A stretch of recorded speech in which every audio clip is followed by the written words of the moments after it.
बच्चों, आज हम आपको एक ऐसे नबी की कहानी सुनाएंगे जिन्होंने अकेले ही सच्चाई के लिए खड़े होकर एक पूरी कौम का मुकाबला किया। उनका नाम है हजरत इब्राहीम अलैहिस्सलाम। इस जमाने में लोग लकड़ी और पत्थर के बड़े बड़े बुत बनाते और उनके सामने सजदा करते थे। हजरत इब्राहीम अलैहिस्सलाम बचपन ही से सोचते थे, ये कैसे खुदा हो सकते हैं? ये तो ना सुनते हैं, ना बोलते हैं, ना हरकत कर सकते हैं। एक दफा इब्राहीम अलैहिस्सलाम रात को तन्हा पहाड़ पर चले गए, आसमान को देखा और सोचा, ये सितारा है, चांद है, सूरज है, क्या यही मेरे खुदा होंगे? लेकिन जब वो गुरूब हुए, इब्राहीम अलैहिस्सलाम ने कहा, मैं इन चीजों को नहीं मानता जो फना या गुरूब हो जाएं। मेरा रब वो है जो हमेशा रहेगा। तब वो लोगों को बताने लगे कि अल्लाह एक है और ये बुत नकली खुदा है। लोगों ने मजाक उड़ाया। एक दिन एक बड़ा मेला लग रहा था और सब लोग खुशी मनाने गांव से बाहर गए।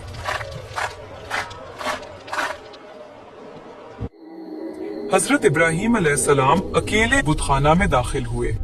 वहां कतारों में बुत रखे थे। उन्होंने कुल्हाड़ा उठाया और एक एक करके सब बुतों को गिरा दिया। बुत टूटकर जमीन पर बिखर गए, लेकिन एक सबसे बड़ा बुत वहीं खड़ा रहा। हजरत इब्राहीम अलैहिस्सलाम ने वो कुल्हाड़ा इसी बड़े बुत के कंधे पर लटका दिया और बाहर आ गए। जब लोग वापस आए तो वो चीखने लगे और कहने लगे कि हमारे खुदाओं के साथ ये किसने किया? कुछ लोगों ने कहा, ये जरूर इब्राहीम अलैहिस्सलाम ने किया होगा। वो हमेशा कहता था कि ये बुत असली खुदा नहीं है। इब्राहीम अलैहिस्सलाम को बुलाया गया और पूछा गया, क्या तुमने हमारे खुदाओं को तोड़ा है? इब्राहीम अलैहिस्सलाम ने इशारा किया, ये बड़ा बुत तो सलामत है, कुल्हाड़ा भी इसी के हाथ में है। आप लोग इसी से पूछें, शायद इसने ही ये किया हो। लोग थोड़ी देर के लिए खामोश हो गए। कुछ ने कहा, ये तो बात कर ही नहीं सकता। ये तो बोल ही नहीं सकते। इब्राहीम अलैहिस्सलाम ने फौरन कहा, जब ये बोल ही नहीं सकते तो फिर खुदा कैसे हो सकते हैं? क्यों इनकी इबादत करते हो? कौम शर्मिंदा भी हुई, लेकिन अपनी बात पर डटी भी रही। उन्होंने कहा, ये नौजवान हमारे खुदाओं की तौहीन करता है, इसे सख्त सजा मिलनी चाहिए। उन्होंने फैसला किया कि इब्राहीम अलैहिस्सलाम को जलाकर खत्म कर दिया जाए। फिर उन्होंने हुक्म दिया कि एक बहुत बड़ी आग जलाई जाए। बच्चों, वो आग कोई आम आग नहीं थी। लकड़ियां जमा की गईं। कई दिन तक आग भड़काई गई। शोले इतने बुलंद थे कि कोई करीब तक न जा सकता था। कहा जाता है, परिंदे भी ऊपर से गुजरते तो जल जाते।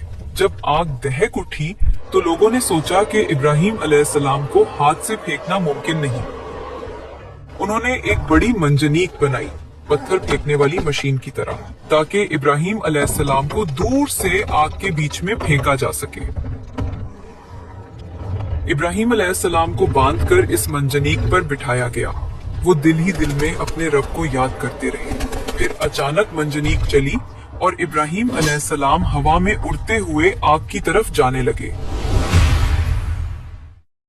इसी लम्हे अल्लाह ताला ने हुक्म दिया, ए आग, इब्राहीम अलैहिस्सलाम पर ठंडी और सलामती वाली हो जा। अब जो मंजर हुआ वो हैरान कुन था। आग जलती रही, लेकिन हजरत इब्राहीम अलैहिस्सलाम को जर्रे बराबर भी नुकसान नहीं पहुंचा। ना उनके कपड़े जले, ना बाल, बल्कि आग एक बाग की तरह ठंडी और पुरसुकून हो गई। लोग हैरान रह गए।